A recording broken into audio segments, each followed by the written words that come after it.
Wanachokifanya wekundu wa Msimbazi Simba Sport Club ni kutafuta mbadala wa Selemani Mwalimu ambaye ameondoka kwenye klabu ya wekundu wa Msimbazi, hatimaye ameenda kwenye wapinzani wake Young Africans. Sasa Simba wamekuwa wakiaso mara nyingi kutafuta mchezaji ambaye anaweza akajaza nafasi iliyoachwa wazi na Selemani Mwalimu kabla ya dirisha hili kubwa la usajili lijafungwa. Basi Simba Sport Club tayari imeshakamilisha kati ya moja ya striker ambaye kuwahi kutokea kwenye NBC Premier League ambaye anakuja kuchukua mikoba ama nafasi ya Selemani Mwalimu pale ndani ya klabu ya wekundu wa Msimbazi. Twende tukamtazame, je, ni striker gani huyu ambaye wamemtua Simba Sport Club, lakini je, sifa zake yupoje? Zote tunaenda kuzipata hapa Tubone Media. Wana Simba wote wamekaa na sisi mwanzo mpaka mwisho kufuatilia ni striker gani ambaye anatua kwenye klabu ya wekundu wa Msimbazi. Lakini wewe kama ni mpenzi wa michezo, ni mara yako ya kwanza unatuangalia, basi hakikisha umebonyeza alama iliyoandikwa subscribe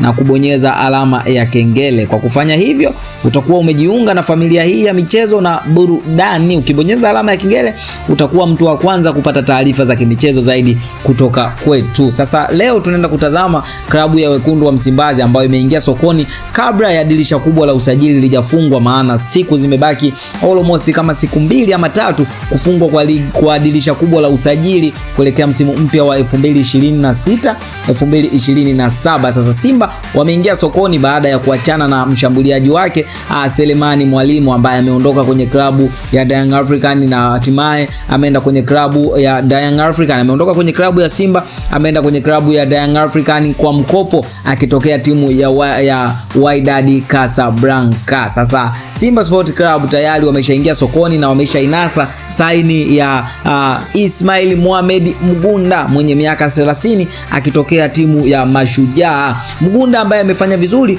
kwenye msimu uliopita wa NBC Premier League akiwa na timu ya Mashujaa, hivyo basi kiwango chake kimefanya kuwavutia wekundu wa Msimbazi, lakini wekundu wa Msimbazi wameona kabisa Mgunda anaweza kajaza nafasi ya Selemani Mwalimu pale ndani ya kikosi cha wekundu wa Msimbazi. Simba Sport Club imetumia zaidi ya shilingi milioni 100 kumnunua Mgunda ama kumngoa Mgunda kwenye klabu ya Mashujaa. Sasa tunarudi kwa kushabiki, wewe unaona je, Ismail Mohamed Mgunda anaweza akavaa viatu vya Selemani Mwalimu pale kwenye klabu ya wekundu wa Msimbazi, ama Mgunda anaweza akafanya vizuri zaidi kuzidi na Selemani Mwalimu? Tuambie hapo kwenye comment, wewe maoni yako ni yapi, ama unaishauri ya wekundu wa Msimbazi striker gani ambaye anafaa kutua ndani ya wekundu wa Msimbazi kabla ya dirisha hili kubwa la usajili lijafungwa? Tuambie hapo kwenye comment. Hakikisha umesubscribe na kubonyeza alama ya kengele ili usipitwe na taarifa zingine kutoka kwetu. Hii ni Tubone Media,